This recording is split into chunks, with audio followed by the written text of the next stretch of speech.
la fe cristiana.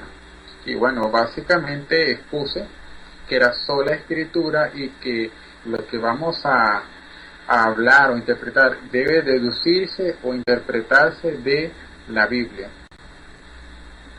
Entonces, me gustaría poder compartir con los hermanos sobre Génesis capítulo 1. Estaré haciendo comentarios y análisis sobre este capítulo, del cual se pueden sacar muchas cosas. ¿No usted cree usted que este es un capítulo interesante, hermano?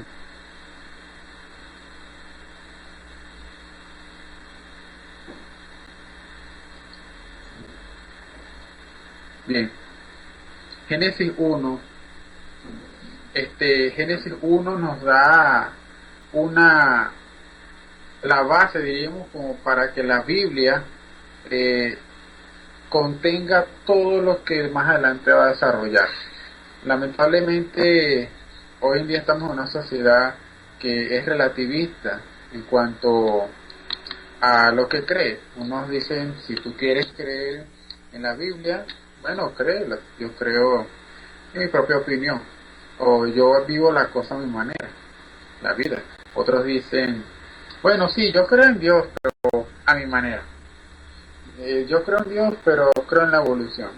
Y así ese tipo de opiniones empiezan a circular, y como no es como en la ciencia, que en algunos estudios de la ciencia muchos, por lo menos cuando fueron investigando la biología del ser humano, lo que fueron las células y todo eso, siempre hubo científicos que fueron progresando y las cosas equivocadas se dejaron atrás. El problema es que no ha pasado lo mismo con las malas ideas muchas veces. Muchas ideas erróneas se dejan atrás, es porque parece ser que el humano, a causa del pecado, está empecinado en vivir basado en su propia opinión. Digamos que eso es uno de los graves problemas que ha habido con las personas. Bien, yo quiero introducir Génesis leyendo el capítulo 1. Lo invito para que leamos Génesis capítulo 1, un capítulo muy conocido. Sin embargo, no quiero dejar de leerlo. Capítulo 1 de Génesis. No solamente el 1, voy a leer el 2, ya que debido a que el 2 nos completa lo que se narra. Génesis 1 dice así: en el principio creó Dios los cielos y la tierra estaba desordenada y vacía, y las tinieblas estaban sobre la faz del abismo, y el Espíritu de Dios se movía sobre la faz de las aguas. Y dijo Dios: sea la luz, y fue la luz. Y vio Dios que la luz era buena, y separó Dios la luz de las tinieblas.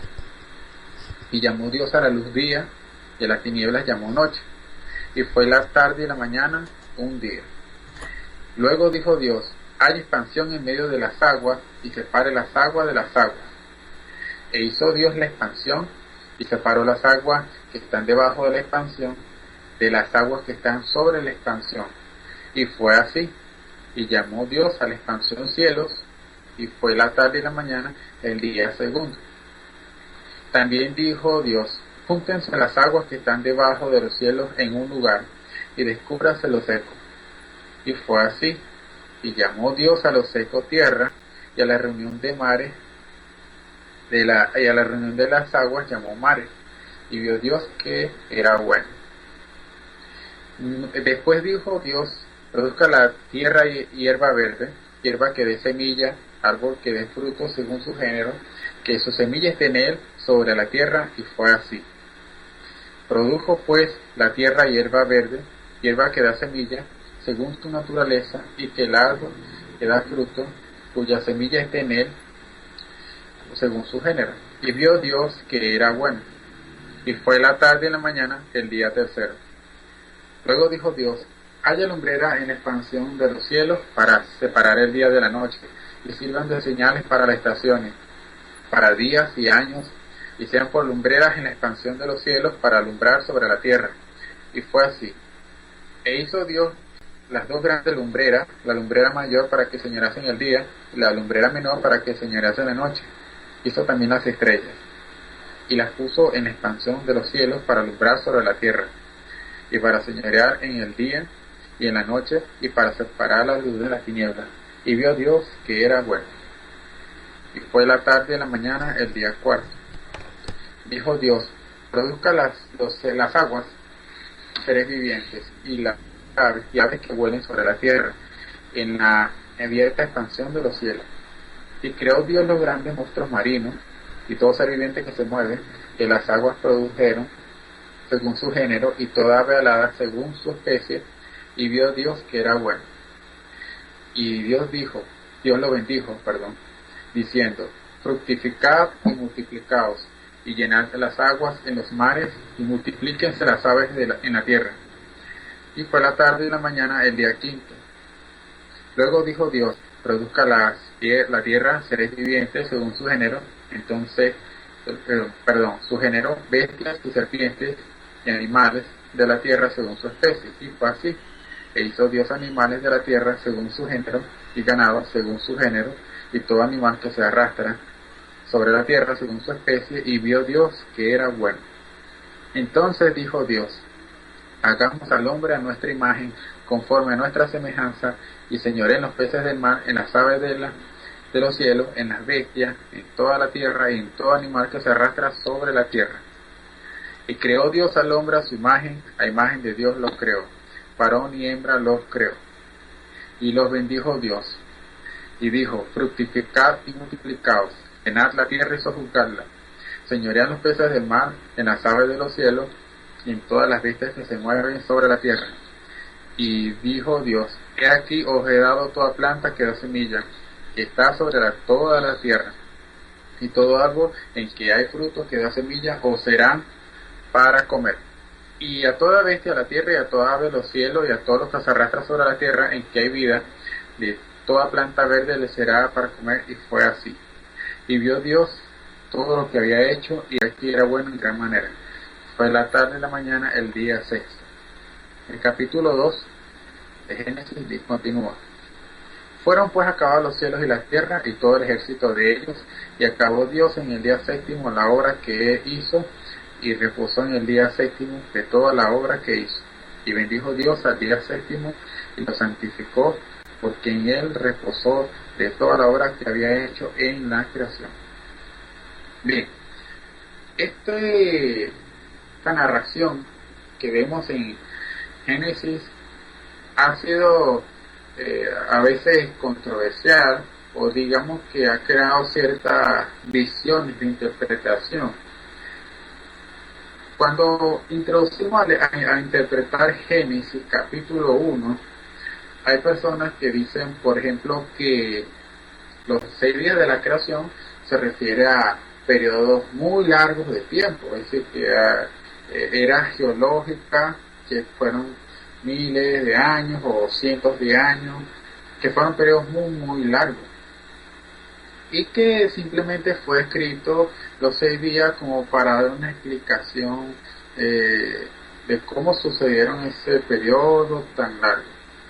Eso es lo que se le llama, o se le conoce a veces como el teoevolucionismo, es decir, que la creación fue hecha a través de evolución, pero según por la voluntad de Dios.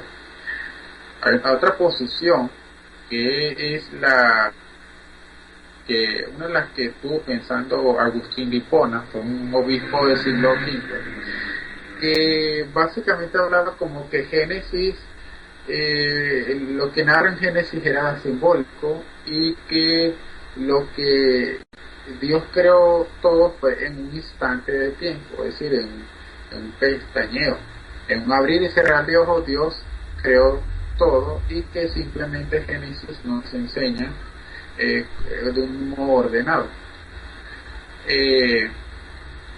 Hay otra posición que es la interpretación de los liberales. Cuando me refiero a liberales, a la escuela liberal que surgió en el siglo XIX, cuando empezaron personas de la alta crítica a decir que Génesis solamente era un libro simbólico, que eso era mito, que según Adán no fue un personaje real, el libro de Génesis no es un libro histórico. Bien, y la posición que ha sido considerada por los cristianos como la interpretación ortodoxa es que sí son 6 días literales, es decir, 6 días de 24 horas, y que es un libro histórico y que está hablando de historia, no está hablando de mitos. Los ateos, por supuesto, ellos rechazan el libro de Génesis y ellos simplemente lo ven como mito de los sumerios de la época del año 4000 a.C. y que por lo tanto no se debe creer, porque según ellos creen que la ciencia ha demostrado que Dios no existe o que no existe tal posibilidad. Entonces hay que tomar en cuenta que Génesis es la base de todo lo demás que dice en la Biblia. Si nosotros negamos Génesis 1 como histórico, básicamente estamos basando una religión sobre ilusión. ¿Por qué les digo esto, hermano? Si el Dios que está en la Biblia o que habla allí, Él dice que creó las cosas, pero eso simplemente no es histórico, ¿qué garantía tenemos que el Dios de la Biblia no es real? Simplemente pudiera ser una fábula inventada. Entonces es muy peligroso decir que simplemente es algo simbólico y ya, porque puede tener muchas consecuencias. Por ejemplo, cuando se habla de Adán como algún personaje real, ¿por qué decimos que Adán es un personaje real? Cristo habló de él, Pablo hablaron de él como alguien real, como alguien que existió, de Eva como una mujer que pecó, que existió. No se habla de ellos como algo simbólico. Ahora, que Adán como hombre fuera figura o símbolo de alguien, como en este caso como Cristo, es otra cosa. Por ejemplo, en Romanos 5 nos enseña que Adán era figura de Cristo, pero Adán es un personaje real, así como a veces decimos que el rey David era una figura de Cristo, o como decimos también de los corderos que se sacrificaban. Ellos apuntaban y señalaban finalmente al Mesías Redentor. Entonces vemos que sí hay un propósito a modo de símbolo, pero sí hay un hecho histórico. Entonces Génesis es hablado por los profetas y por nuestro Señor y por los apóstoles como relatos históricos. Cuando se habla de Abraham también, inclusive de relatos históricos del arca de Noé, Pedro habla de como un hecho real. Ellos creyeron que fueron reales. Hay que tomar en cuenta también que el propósito de Génesis no es científico. Ahora, ¿por qué digo esto? Porque a veces lamentablemente vemos que Génesis a la hora de interpretarlo empezamos a buscarle lo que a veces se dice, por lo menos aquí en Venezuela, no sé si en otros países usan esa frase, cuando decimos le buscan la quinta pata al gato, es decir, algo que a veces no existe. Por ejemplo, cuando empezamos a interpretar sobre la luz, qué quiere decir con la luz, o con la salida del sol en el cuarto día, etcétera. Hay muchas cosas que están acá que empezamos a agarrar la ciencia y tratar de interpretar la Biblia con la ciencia. ¿Por qué es en parte peligroso interpretar la Biblia así? Primero, porque los principales receptores de la escritura fueron los judíos, en este caso los israelitas, que estuvieron en el desierto, la generación que pasó, la generación que estuvo con Moisés, y ellos quedaron en el desierto. La siguiente generación, ellos tenían la escritura ya, y después que murió Moisés, ellos podían leer Génesis y no iban a lo que decía la ciencia de hoy en día. Ellos tenían que entender cómo interpretar estos textos.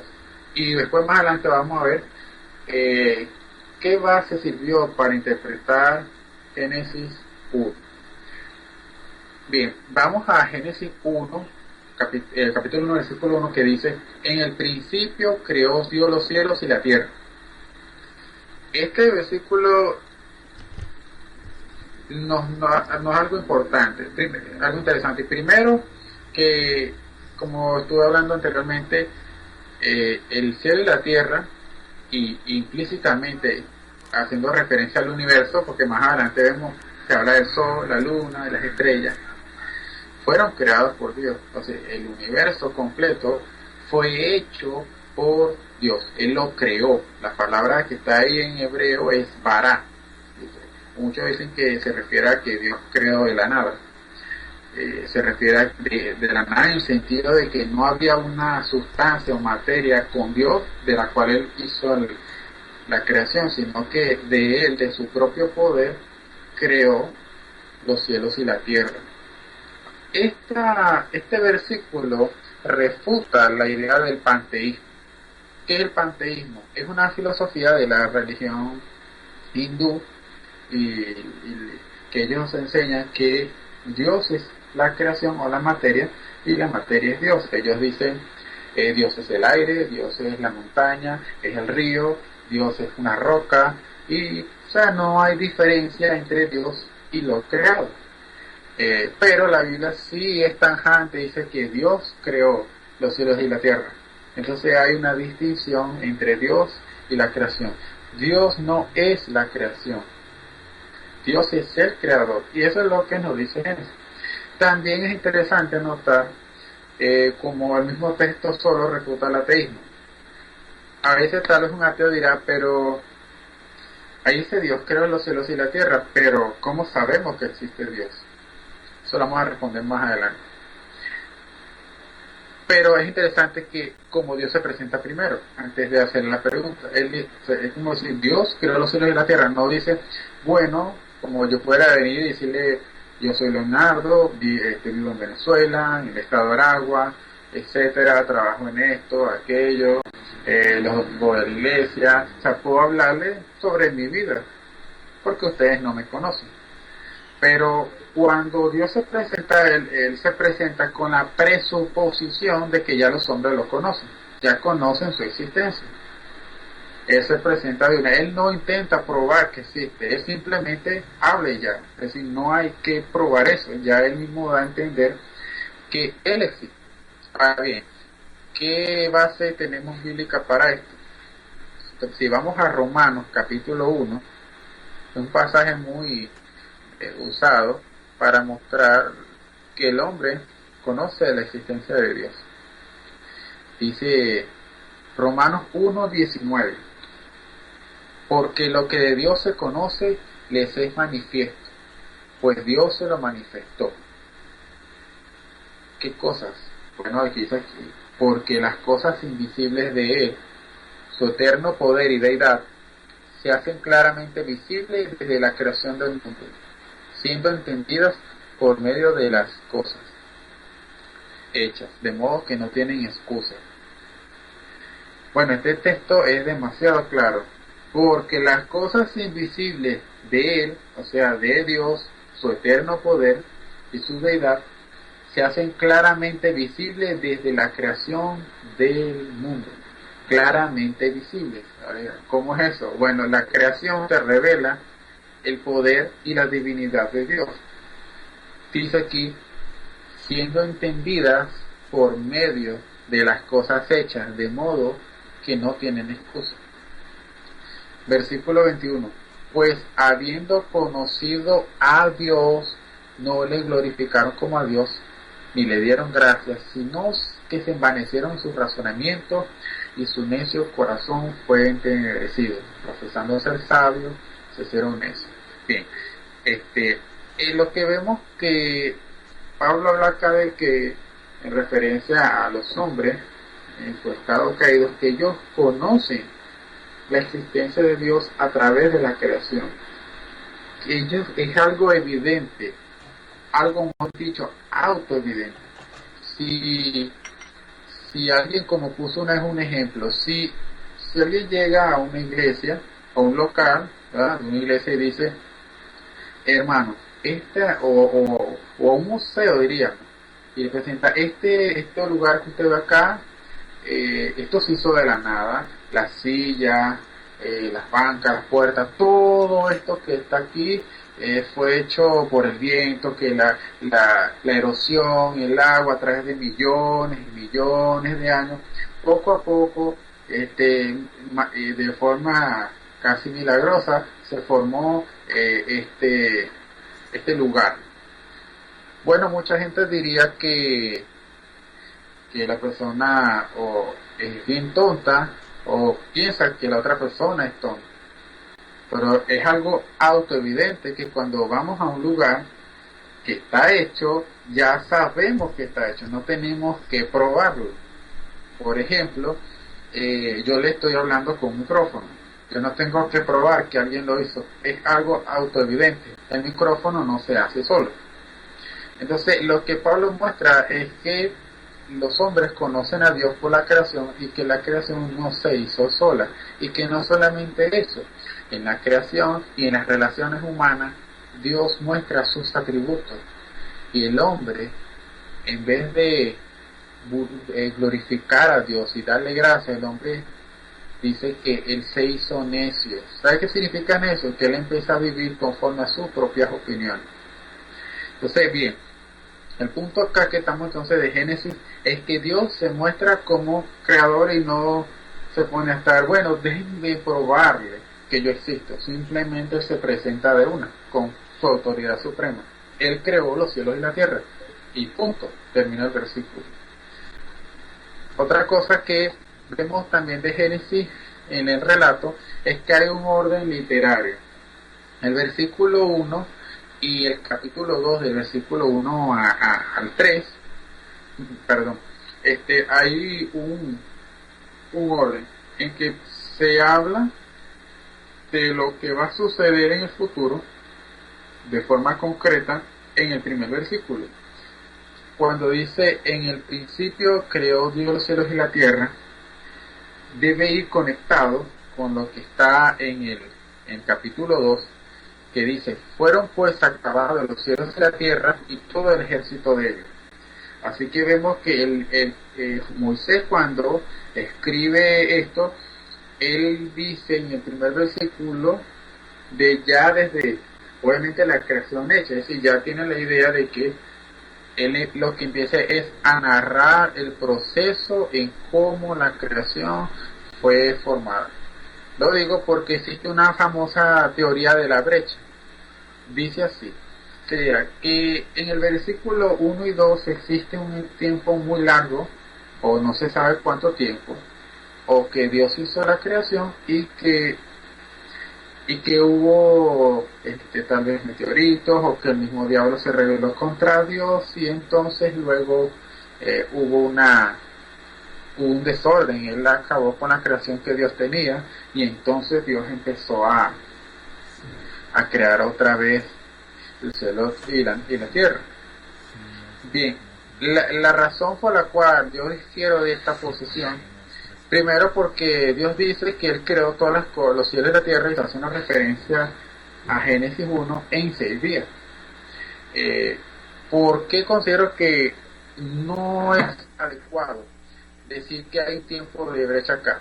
Porque cuando el primer versículo te dice en el principio creó Dios los cielos y la tierra, y el versículo te dice y la tierra está desordenada y vacía, allí no hay una conexión cronológica, sino una conexión descriptiva. Por supuesto, hay una cronología, pero es como que si yo le dijera, hace 20 años yo hice una casa, y cuando inicié la casa estaba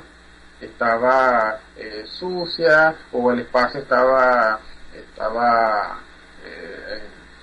con escombro. Entonces lo que estoy haciendo es con el primer versículo es introducir solamente a modo lo que se va a explicar más adelante. Entonces hay que entender que no hay una conexión de que se hay una brecha, simplemente se está hablando de a modo de introducción. De hecho hay una versión, no la recuerdo cuál, creo que es una que es israelita, que dice, cuando al principio Dios creó los cielos y la tierra estaba desordenada y vacía. O sea, me gusta cómo empieza eso, porque la idea es que quiere Moisés probar es eso, mostrar que cuando Dios hizo al principio la creación, estaba en este modo. Y en el capítulo 2 vemos cómo termina. Es decir, ya estaba acabado todo y entonces Dios reposó. O sea, no es que hay una brecha de tiempo acá. Entonces, el versículo 2 dice, y la tierra estaba desordenada y vacía, y las tinieblas estaban sobre la faz del abismo, y el Espíritu de Dios se movía sobre la faz de las aguas. Y dijo Dios, sea la luz, y fue la luz. Y vio Dios que la luz era buena, y separó Dios la luz de las tinieblas. En el versículo 2 vemos que la tierra estaba desordenada y vacía. Las palabras que se traducen como desordenada y vacía, también algunas versiones la pueden traducir como desolada, o en unos textos de la Biblia la traducen como desolada. También se puede traducir como desértica. El punto es que acá, desordenada y vacía, revela la condición de la tierra y lo que Dios haría en el proceso de los 6 días. El orden como Dios hace la creación es 3 días ordenando y en los otros días, el día cuarto, quinto y sexto, haciendo habitación. Es decir, vemos que aquí hay un propósito en la creación. El propósito es mostrar, bueno, muchas cosas hay acá para mostrar, pero el propósito acá a mostrar es cómo Él va desarrollando la creación desde un estado terrible de oscuridad, de desorden, donde no hay vida, todo es oscuro, y desde esta condición Él forma la tierra y la hace un paraíso, o por lo menos Él hace todo bueno. Entonces vemos que dice desordenada y vacía, y eso es lo que precisamente Dios va a hacer. Él tiene el propósito de crear al hombre, y cuando Él crea al hombre vemos que la tierra que está desordenada, Él empieza primero es a ordenar la habitación, es decir, la tierra como lugar de habitación del hombre para que sea habitable. Y luego, cuando dice y vacía, el propósito que revela era que la tierra no solamente se iba a quedar como un lugar bien bonito y adornado, sino que también iba a ser habitado, en este caso por el hombre, a quien él iba a crear. Y las tinieblas del hombre, a quien él iba a crear. Y las tinieblas estaban sobre la faz del abismo, y el Espíritu se movía sobre la faz de las aguas. La frase y las tinieblas estaban sobre la faz del abismo. Acá vemos que hay un recurso de lenguaje, porque se utiliza la faz del abismo, cara, a veces se utiliza como cara de la palabra faz, y abismo como oscuridad o foso. Hay otros pasajes que utilizan abismo para referirse al agua o al mar. Creo que aquí básicamente lo que nos está diciendo es que era de noche o reinaba la oscuridad. El punto acá que lo que nos da a entender esto es por lo siguiente. Hay una frase que se utiliza, por lo menos acá en mi país, no sé si en otro lugar se utiliza. Cuando está lloviendo muy fuerte, muy fuerte, se dice la frase común de que está cayendo un palo de agua. Pero si alguien no conoce de eso, no se va a imaginar que de verdad hay un tronco constituido de agua que va a caer del cielo. Pero por supuesto la frase nos revela que está lloviendo tan fuerte que se le expresa como que está cayendo un palo de agua. Entonces, lo que quiero decir que esta expresión de y las tinieblas estaban sobre la faz del abismo indica la oscuridad que reinaba en la creación en ese momento. Estaba desordenada o desértica, vacía y no había vida. Entonces dice, y el Espíritu de Dios se movía sobre la faz de las aguas. Vemos entonces la condición de la tierra, no había vida, la desordenada vacía y solamente el Espíritu de Dios se movía sobre la faz de las aguas. Y lo interesante es que cuando el versículo 3 dice, y dijo Dios, sea la luz, y fue la luz, que es el Espíritu de Dios que está conectado con hacer la luz. por lo siguiente, en Romanos, perdón, en Corintios capítulo, 2 de Corintios capítulo 4, versículo 6, dice, Pablo hace una referencia a Génesis, dice, porque Dios que mandó que de las tinieblas resplandeciese la luz, es el que resplandeció en nuestros corazones para iluminación del conocimiento de la gloria de Dios en la faz de Jesucristo. Así que en este caso Dios habla aquí que Él resplandece en medio de la oscuridad y nos hace ver a Cristo, en la faz de Cristo. Y aquí el Espíritu de Dios está sobre la faz, pero de las aguas. Y por supuesto Dios dice que sea la luz y fue la luz. La pregunta es, ¿a qué luz se refiere acá? A veces se hace la pregunta a muchas personas. ¿Se refiere al sol? Pero otros dirán, no, más adelante vemos el sol hecho creado. Otros empiezan a hablar de que hay una luz invisible en el universo.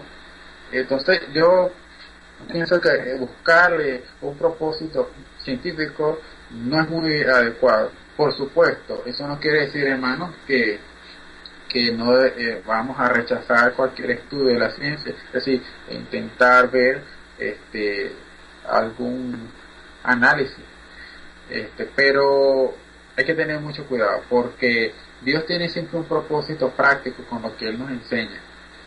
Él nos muestra, no solamente en Génesis que Él creó las cosas y ya, simplemente, pero también nos enseña muchas cosas que vamos a ver poco a poco. El capítulo 1, el versículo 3 con 6, dijo Dios, sea la luz y fuera luz. Y estoy convencido que el texto está hablando de una luz providencial, una luz que viene de Dios. ¿Por qué considero que esta luz no necesariamente tiene que ser el sol o la fuente? Por la siguiente razón. Cuando nosotros vemos el libro de Éxodo, capítulo 10, en el versículo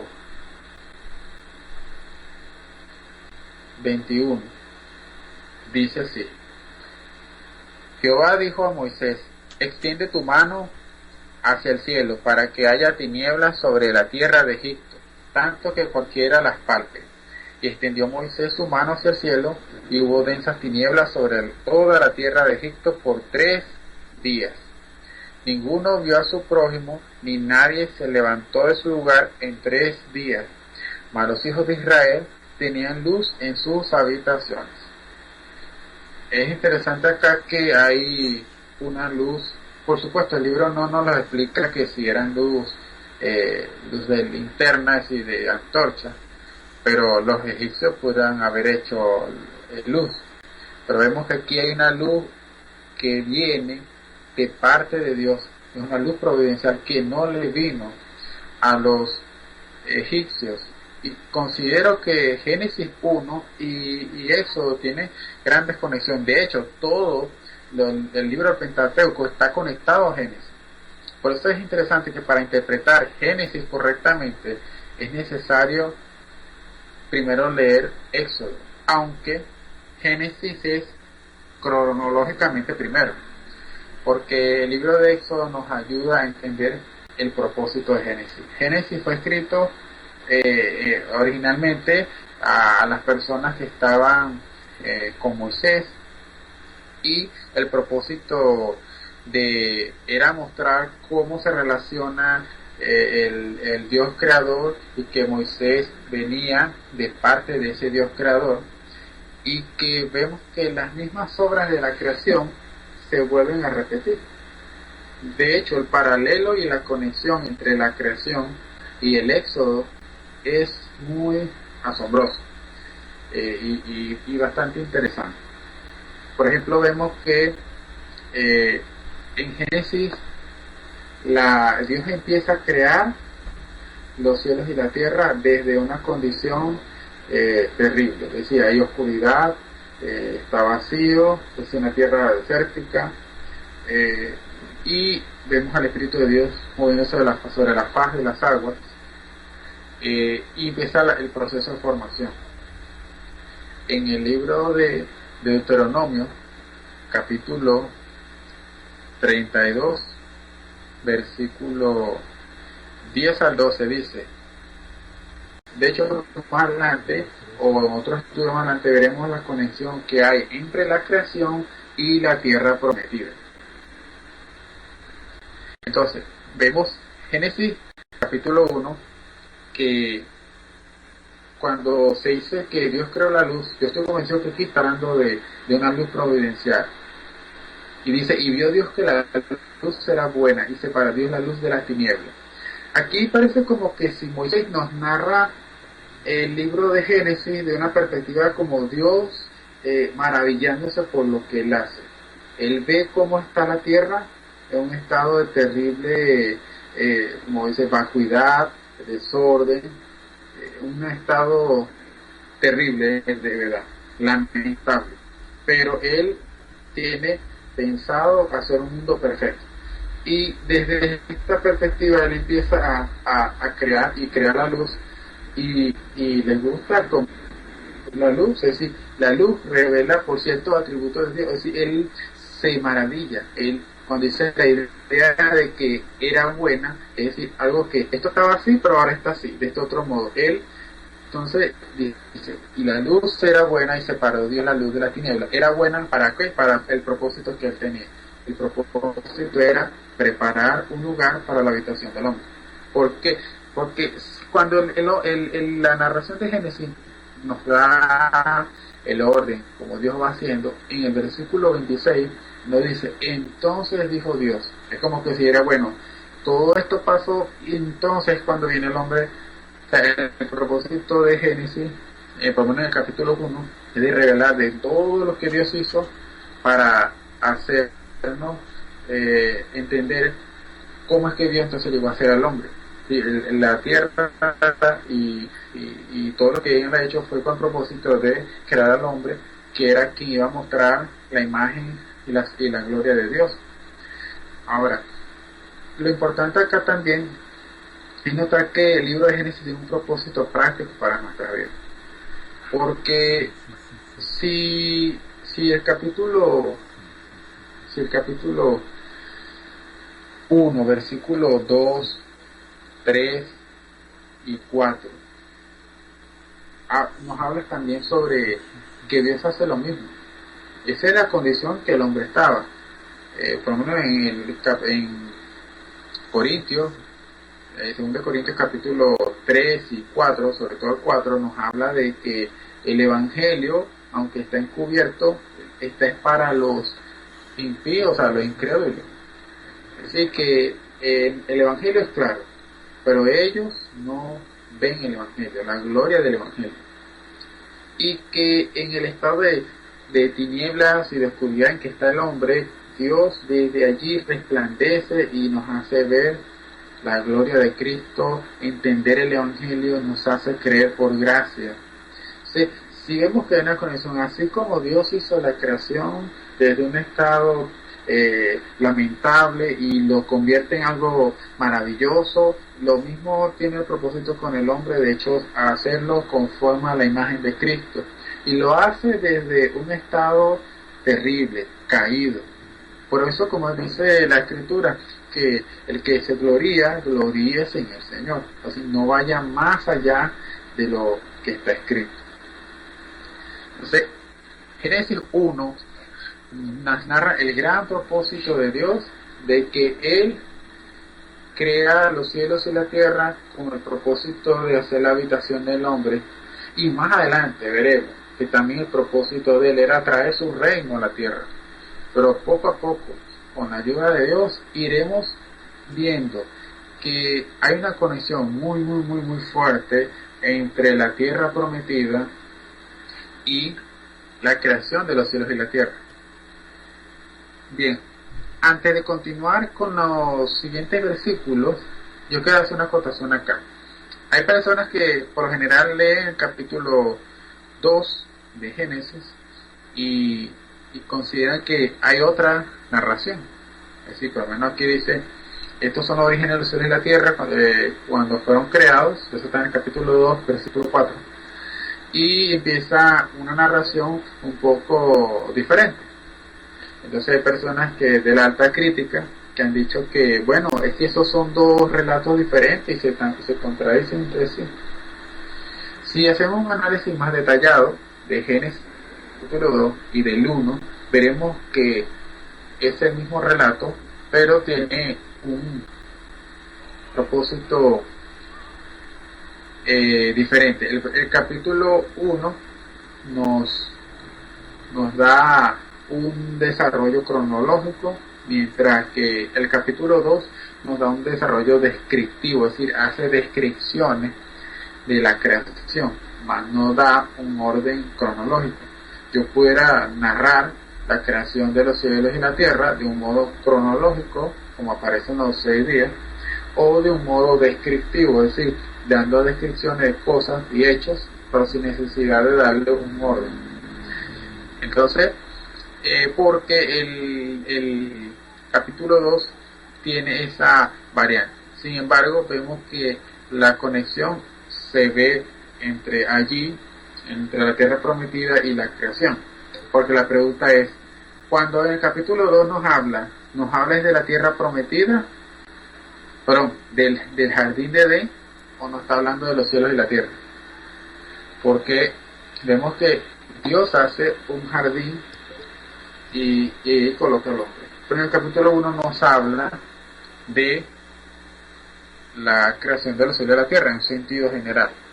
O sea, ¿de qué está hablando Génesis? Bueno, considero que está hablando de ambas cosas.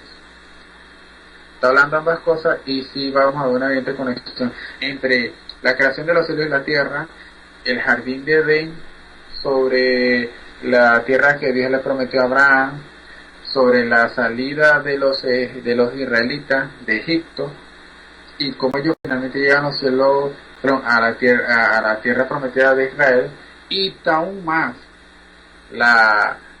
finalmente cuál es el verdadero cumplimiento de lo que es la tierra prometida.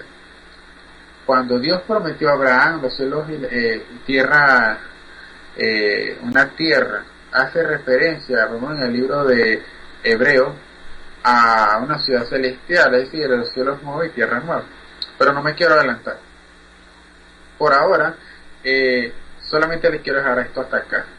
Analice Génesis 1 y no intentemos poner nuestras presuposiciones al texto de que si lo que dice la ciencia, o buscándole, como decimos acá, la quinta pata al gato, ¿no? Entre comillas, sino que intentemos, por el contrario, cuál es el propósito de Dios cuando nos está narrando acá. ¿Cuál es el propósito al final de cuentas? Simplemente decirnos que Él creó todas las cosas. Por supuesto que Él nos da a entender eso, pero hay algo más allá, que el propósito de Dios finalmente, y con esto termino, es manifestar su gloria en la creación, manifestar sus virtudes, manifestar su imagen a través del hombre que crea, y lo hace con este propósito desde una condición de la tierra terrible y lamentable para manifestar toda su misericordia, toda su bondad, todo lo bueno de Él, todo su amor. Y como Dios es amor, dice la Escritura, el que ama comparte, y Dios comparte su gloria con nosotros que somos criaturas al crear y hace todas las cosas buenas. Él se maravilla y se glorifica en ver que todo lo que hace es bueno. Es como alguien que se contenta de lo que hace, que todo les parece maravilloso. Entonces hay que tomar en cuenta eso.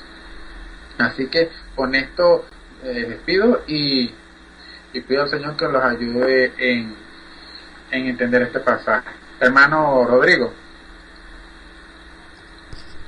Sí, bendiciones, hermano. Amén.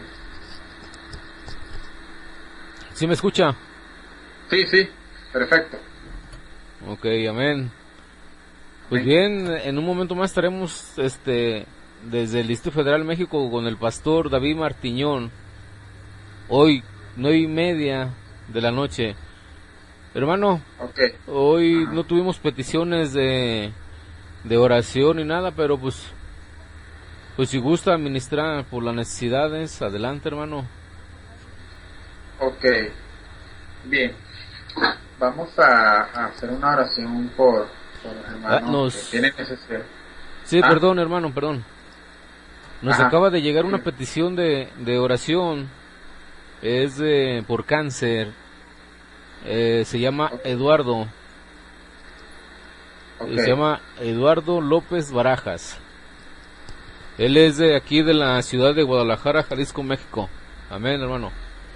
Amén, amén. Bien. Entonces, vamos a estar orando con nuestro hermano Eduardo y que Dios sobre con su misericordia en él. Bien. De todas maneras, toda oración que se pueda presentar allí, estaré tratando de orar a un modo general para que incluya cualquier necesidad. Padre, amén. Gracias te doy por tu misericordia, porque nos permite estar acá delante de ti nuevamente. No solamente nos unes en el espíritu, Señor, sino a través de las redes sociales, Señor, que tú por tu misericordia has hecho que el hombre pueda desarrollar, y nosotros lo usamos para tu gloria, Señor. Otros lo usarán para maldad y el pecado, pero por tu misericordia nos edificamos y compartimos, Señor, nuestras necesidades, inquietudes, y sobre tu palabra también, Señor. Padre, te pido por nuestro hermano Eduardo, así como por cualquier otra persona, Señor, que sea cristiano o no cristiana, pero principalmente aquellos, Señor, por los cuales te amo, para que tú, mi Dios, primariamente les consueles sus corazones en este momento, Señor. Sabemos que esa es una condición lamentable, terrible, Señor. El pecado ha hecho tanto daño en el mundo que lamentablemente nuestros cuerpos también son afectados, no solamente en nuestros deseos, sino también en nuestros cuerpos, Señor. Señor, somos débiles, Señor, delante de ti. Por nosotros mismos no podemos sanarnos. No tenemos ese poder. Aún tú operas en toda, Señor, en toda acción, aún en las quimioterapias, aún en las medicinas, aún de forma sobrenatural. Señor, tú eres el que lo controla todo. Tú tienes el poder, Padre. Y como solamente tú eres el único Dios soberano, verdadero, Señor, te pedimos en nombre de tu Santísimo Hijo, que tú por tu misericordia puedas conceder sanidad, Señor, a mi hermano. No solamente a él, sino a aquellos, Señor, pero con el propósito de que ellos puedan apreciar más tu gracia, Señor, de que ellos puedan ver tu poder, mi Dios, y que aún en medio de su dolor y su sufrimiento, tú les fortalezcas su fe. Como dice en la Escritura, que tu espíritu fortalezca en el hombre interior. Porque uno de los propósitos, Señor, de las enfermedades es fortalecer nuestra fe, Señor, hacernos entender que somos peregrinos en este mundo y que algún día, Señor, estaremos contigo. Sin embargo, Señor, sabemos que tú tienes aún el poder para manifestar tu gracia, no solamente salvando las almas, sino también haciendo obras milagrosas, Señor. Creemos en tu poder, creemos en tu soberanía, Señor, así como tú sustentas el mundo, haces salir el sol, haces que la luna esté, Señor, todos los días, fielmente, constantemente. Tú eres fiel a tu promesa, tu palabra, de que tú puedes obrar, Señor, de que tú lo controlas todo. Tú tienes el control de la historia. El mundo, Señor, te pertenece. Nosotros no nos pertenecemos a nosotros mismos. Nos pertenecemos, somos tuyos, Señor. No somos nuestros dueños. No solamente por nuestros hermanos, sino también, Señor, por aquellos que tienen necesidades económicas, necesidades de trabajo, Señor, por todos aquellos que tienen problemas de matrimonio, para que tú, Señor, puedas, con tu gracia, mi Dios, y con tu Espíritu Santo, restablecer esas relaciones, esas necesidades, que así como tú creaste los cielos y la tierra de una condición terrible y de oscuridad, así en estas vidas, Señor, que están en un estado lamentable de necesidad, tú también puedas por tu Espíritu Santo obrar, que te muevas sobre ellos, mi Dios, y des vida, Señor, que des sanidad, que restablezca esas relaciones, esos matrimonios que están separados, esos hijos que no aman a sus padres, esos padres que no dan ejemplo a sus hijos. Señor y Dios, te pedimos por esta familia, Padre, para que tú, mi Dios, hagas mostrar tu evangelio a través de ellos. Porque así como la iglesia está sujeta a Cristo, Señor, y también la esposa debe estar sujeta a su esposo, así ellos muestran la gloria de Cristo, Señor, un matrimonio conforme a la voluntad de Dios. Padre, te pedimos también para aquel que tiene necesidad económica de trabajo, Señor, tú puedes sustentarlo, mi Dios. A ti clamamos, porque solamente tú eres el que nos alimenta. Si tú alimentas las aves de los cielos, si tú alimentas todo, haces salir el sol sobre bueno y sobre malo, cuanto más al hombre quien tú has hecho tu imagen y semejanza, Señor, a quien tú has puesto tu espíritu. Oh Dios, ten misericordia de cada uno de nosotros y provéenos el pan de cada día, como tú nos enseñaste a orar. Señor, tú nos enseñaste a orar diciendo, el pan nuestro de cada día, danos hoy. Señor, te pido por todas estas necesidades. Muchas cosas se nos escapan, Señor, de nuestro entendimiento. No somos omniscientes, tú sí lo conoces todo. Tú conoces todas las necesidades de cada uno, mucho más allá de nuestro entendimiento. Escapan, van más allá. Sin embargo, las presentamos delante de ti